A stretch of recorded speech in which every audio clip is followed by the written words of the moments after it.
오늘 사사기 15장 말씀을 가지고 우상과 기도, 우상과 기도라는 제목으로 하나님 말씀을 나누겠습니다. 오늘 이 스토리를 잠깐 보면은 밀 거둘 그런 시기였다는 것, 그래서 화해를 위해서 무소새끼를 가지고 장인에게 갔다는 것, 아내를 찾으러 갔어요. 근데 이 아내가 우리가 13, 14장 얘기 읽어보면은 블레셋 측의 아내였습니다. 그러다 보니까 삼손에게는 처음부터 그렇게 하나님이 주신, 하나님이 기뻐하시는 그런 아내는 아니었던 것 같아요. 그래서 아내를 찾으러 갔는데 장인이 그 아내를 다른 사람에게 넘겨줘 버렸어요. 그러니까 아내는 없어요. 그러면서 하는 얘기가 너무 삼손이 무서운 존재지 않습니까? 그러니까 삼손의 스타일은 이에는 이고 눈에는 눈이고 아닌 건 아니고 긴 건 긴 거예요. 그것이 하나님을 위해서 하는 일이든 이스라엘 민족을 위해서 하는 일이든 자기를 위해서 하는 일이든 그런 거 안 따지고 그냥 기면 기고 아니면 아니다. 자기 생각과 판단해서 이건 아닌데 아니 왜 내 아내를 다른 사람에게 줘버려? 그럼 나는 어떡하라고 이런 거예요.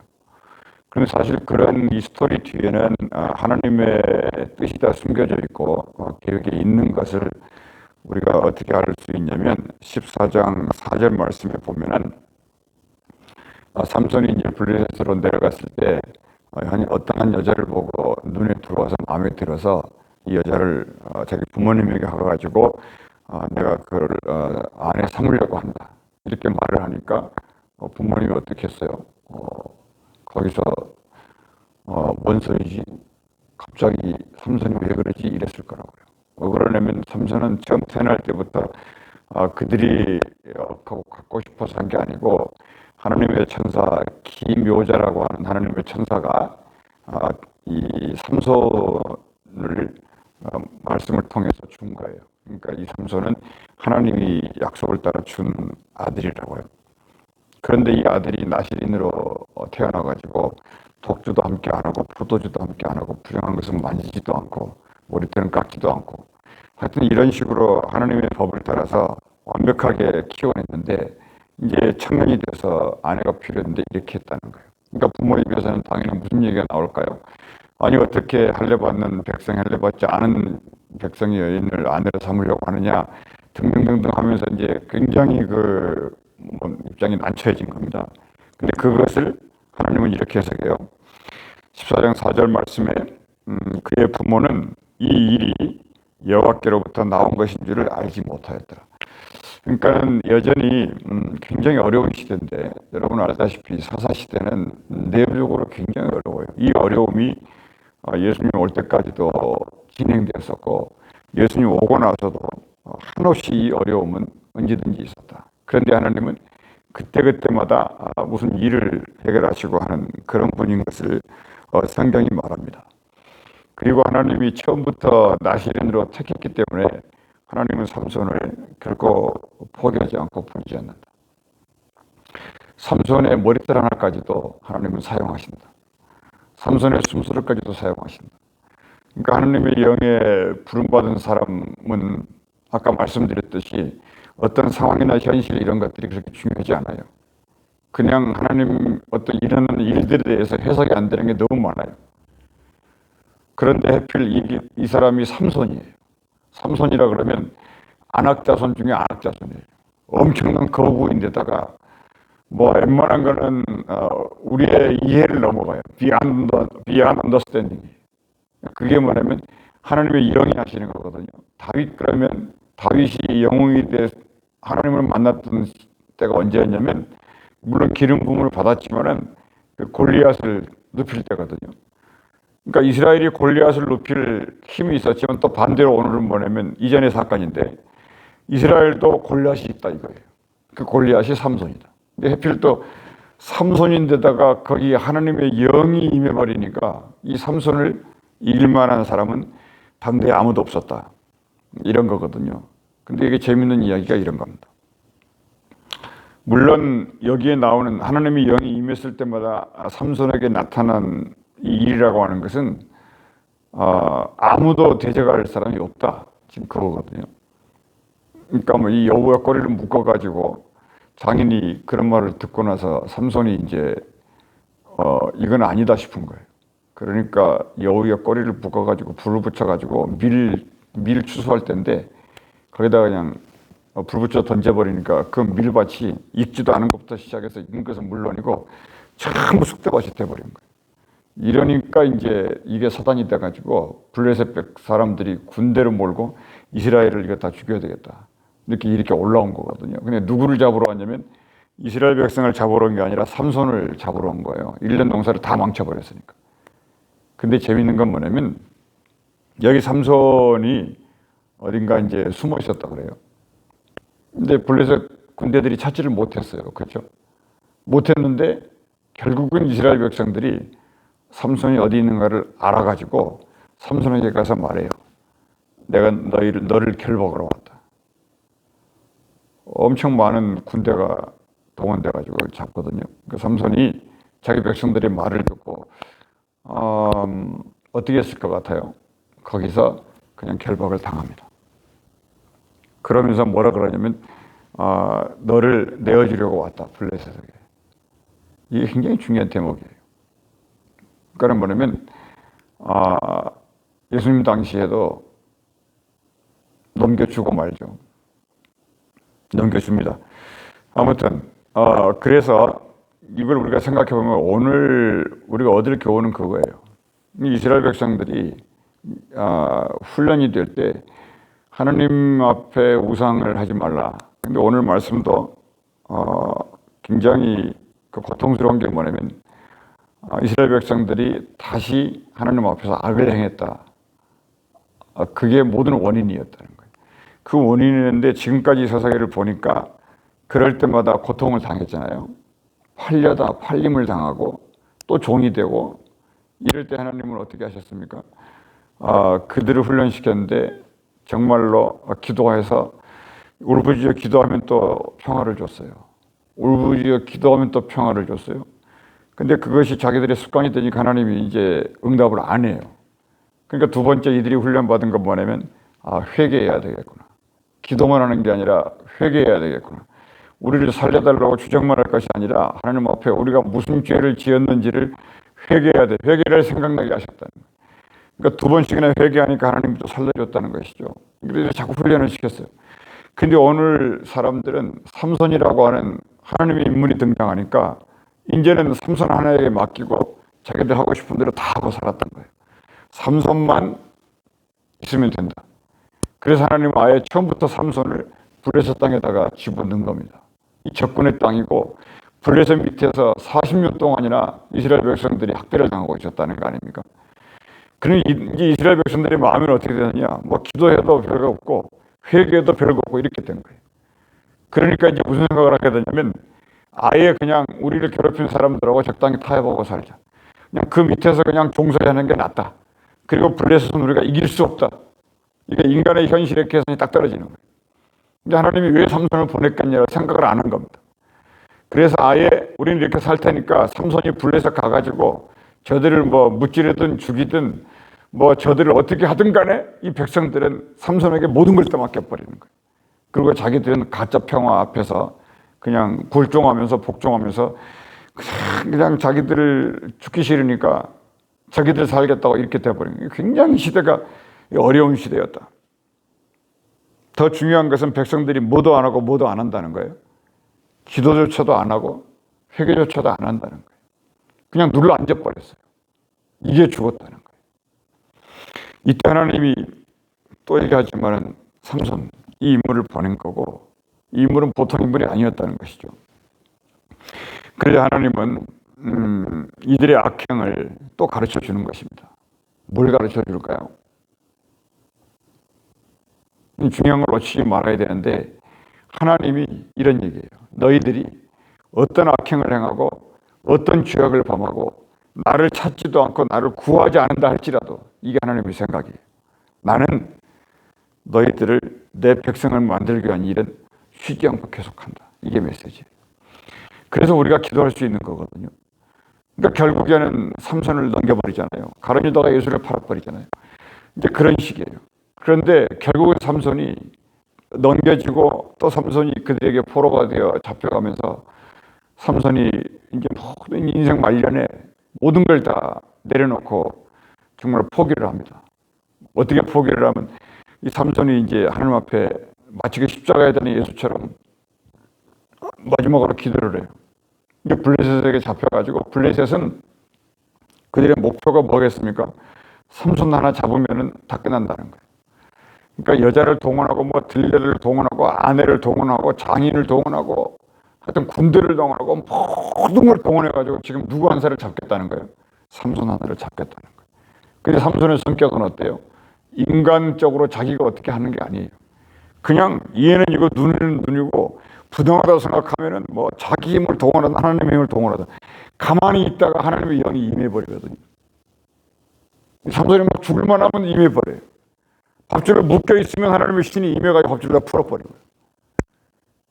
그리고 이제 거기에서 레이라고 하는 나귀 턱뼈, 이거 그냥 손에 잡히는 대로 잡아가지고 블레셋 군사 막 1000명을 그 자리에서 때려 눕히고. 그 전쟁이 얼마나 힘들었던지 있잖아요. 너무너무 힘들었어요. 여러분 기도가 쉽지 않잖아요. 너무너무 힘들었는데 거기 성경 읽어보니까 삼손이 이제 목이 마르고 죽을 것만 같아요. 왜냐면 이스라엘 백성들이 전부 자기들은 뒤로 다 빠져 있고 삼손 하나에게 네가 블레셋을 이기든지 말든지 알아서 해라. 너가 이기면 다행이고 저도 우리는 아무 관계없다 이런 식이에요. 심정을 알겠죠. 오늘날 백성들이 그렇다는 거예요. 예수님이 도와주면 좋고 안 도와줘도 그만이라는 거예요. 왜? 우리는 그냥 병원도 있고 변호사도 있고 세무사도 있고 자동차 기술자도 있고 웬만큼 가족도 있고 자식도 웬만큼 되고 이 현실이 뭐 그럭저럭 돌아가고 이렇게 됐을 때 답이 있을까요? 없어요. 그러니까 어디가 답이 있을까요? 오직 하나님만이 답이에요. 그러니까 여러분 이런 걸 놓치지 말자고요. 18절에 삼손이 심히 목이 말랐다. 여기서 이제 기도가 없나 있나 찾아봤어요. 제가. 이 삼손 기록에 삼손이 한 사람만 이렇게 기도했어요. 근데 이것도 언제 기도했냐면은 턱뼈 가지고 1000명을 죽일 때 이제 모든 힘이 다 빠지고요. 삼손도 이제 더 이상 기력이 없어져요. 그러니까 인간이 이게 다 나이 들어가면서 있잖아요. 병 생기고 힘없고 힘 빠지고 정말 어째 할 수가 없을 때가 와요. 삼손도 마찬가지. 그 어마어마한 힘이 다 빠졌어요. 이제. 그러니 이제는 이에는 이 눈에는 눈 악을 보아도 방법이 없습니다. 여기서 삼손이 했던 거 기록이 나오죠. 18절에 여호와께 부르짖어 이르되 주께서 주의 손을 통하여 이 큰 구원을 베푸셨사오나 내가 이제 목말라 죽어서 할례받지 못한 자들의 손에 떨어지겠나이다. 이게 얼마나 대단한 기도인지 몰라요. 그러니까 이 부분이 삼손의 마음이에요. 할례받지 못한 백성에게 할례받은 내 백성이 이렇게 된다. 이것은 허락할 수가 없는 겁니다. 아무도 이런 것을 알고는 있었는데 액션을 취할 수 있는 아무런 에너지가 없어요. 하나님 앞에 기도하는 거 다 포기해버렸어요. 이제. 신앙이라고 하는 것이 그게 시험이에요. 하나님이 훈련하거든요. 우상과 기도, 우상과 두 번째 훈련이 뭐였습니까? 회개. 오늘은 또 우상과 뭐예요? 제목이. 오늘 제목은 우상과 기도예요. 다시 왔어요. 그래서 삼손이 이제 이렇게 됐는데 거기 레히라고 하는 게 턱뼈라는 뜻이에요. 턱뼈. 이 레히 거기에 뚝 보니까 우묵 파인 곳에 이제 거기를 턱뼈를 가지고 툭 치니까 물이 나와서 거기에서 삼손이 이제 물 한 잔 마실 수 있는 물을 마시는 솟아나온 물이니까 엄청 풍성하게 된 거예요. 이게 하나님이시라는 거예요. 정말 이게 삼손을 끝까지 붙들어요. 오늘날 하나님을 믿고 기도하는 백성을 하나님이 끝까지 붙들고 끝까지 훈련하시고요. 끝까지 책임져요. 근데 결국은 블레셋이래. 삼손이 블레셋에게 잡혀가지고요. 이제 누나를 다 빼버려요, 이들이. 그러니까 이제 보이는 것도 없어요. 그런데 삼손이 거기에서 나실인 아닙니까? 그런 걸 기억해요. 모태신앙 아니에요. 그걸 기억해요. 내가 하나님의 백성이라는 걸 그걸 기억해요. 삼손이 어떻게 했다 이런 거를 지금 따지자는 게 아닙니다. 절대. 하나님이 삼손을 어떻게 움직이고 계시냐. 근데 죽어가면서도 아무것도 보이지 않는데 포로가 돼가지고 마지막으로 기도를 한 번 더 해요. 삼손이. 하나님, 이거 마지막입니다. 마지막으로 힘을 한번 주세요. 이게 뭡니까? 하나님의 영이 내게 임해달라는 이 마지막 기도를 드려요. 그러니까 하나님이 이제 힘을 주사 그 이제 풀렸고 그걸로 이제 어떤 그 두 기둥에 서가지고 그 기둥을 양쪽으로 밀을 수 있는 힘이 생겼잖아요. 그래서 그걸 무너뜨리면서 그때 삼손이 자기 손으로 죽였던 숫자보다도 그 무너져가지고 죽은 숫자가 더 많았다고 그러지 않습니까? 그러니까 여러분, 결국은 뭔가요? 이 사사들을 통해서도 하나님이 훈련도 시키고 이들을 구원도 시키는 이런 일을 하셨지만은 결국은 누굴 기다려야 된다는 거예요? 사무엘을 기다려야 된다. 결론이 사무엘이라는 거예요. 사사기를 쓴 목적이. 그러면 사무엘에도 될까요? 사무엘이 다윗에게 기름 부은 것 됐죠. 그것도 안 됐던 거죠. 결국은 뭐겠어요? 예수 십자가를 기다려요. 그러니까 예수 십자가에서 흘린 피가 이스라엘 백성뿐만이 아니라 모든 인류의 죄악을 청산하고 구원의 길을 열으시겠다는 하나님의 계획을 삼손의 이야기를 통해서 우리에게 알려주고 있는 것입니다. 그러니까 이 믿음을 갖고 우리 주님 예수의 이름으로 하나님 앞에 또 나가시고 또 배고프고 힘들고 어렵고 하나님을 따라간다고 하는 것이 하여튼 할 수 있는 방법을 다 동원해야 돼요. 압니까? 하나님은 우리를 허락하셔서 하나님이 감동하셔서 하나님의 영이 우리와 함께 하심으로 우리의 지혜로 우리의 지식으로 살지 않고 하나님의 능력으로 살 수 있는 길이 열릴 줄 누가 압니까? 이와 같은 하나님의 긍휼을 바라면서 이 아침에도 기도하며 나갈 수 있기를 바랍니다. 기도하겠습니다. 은혜로우신 우리 아버지 하나님, 이렇게 하나님의 은혜와 하나님의 살아계심을 망각하는 것이 우리들입니다. 하나님께서 사람을 보냈어도 그 사람에게 모든 걸 맡겨버리고 자기들의 일상을 이렇게 사는 것이 이들을 조사오려 하는 것이 우리들의 세뇌가 되어버린 인생입니다. 이런 우상에게 잡혀있는 인생을 정말 기도하면서 이 삼손으로부터 배우게 하시고 마지막 죽는 그날까지도 하나님 앞에 힘을 구해서 정말 하나님의 영광을 위하여 할례받은 이 백성이 누구라고 하는 것, 믿음으로 사는 우리가 누구라고 하는 것, 하나님의 자녀가 누구라고 하는 것을 우리들에게 다시 한번 보여주셨습니다. 하나님 이런 말씀을 붙들고 믿음 잃지 않게 하시고 주 예수 그리스도를 믿는 믿음으로 하나님 앞에 나가고 이 현실을 냉철하고 탁월하게 살아나갈 수 있는 하늘의 백성들이 되게 하여 주옵소서. 주 예수 이름으로 기도합나이다. 아멘.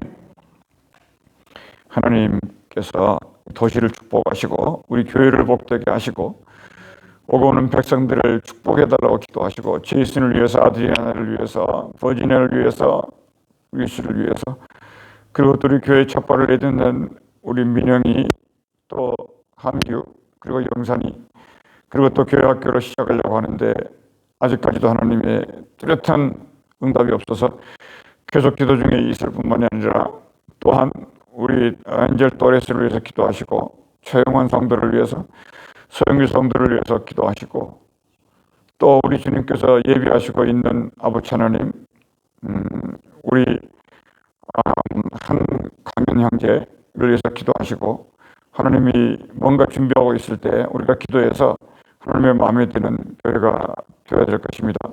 이와 같은 이름들을 불러가며 또 여러분의 약점을 위해서 또 기도하시고 하나님이 우리를 도우실 것을 위해서 기도하시고 스페니시권, 영어권 사람들이 이 하나님의 교회에서 말씀으로 또 새롭게 거듭날 수 있는 기회를 얻을 수 있도록 또 기도할 수 있기를 바라겠습니다. 기도하겠습니다. 은혜로우신 우리 아버지 하나님 감사합니다.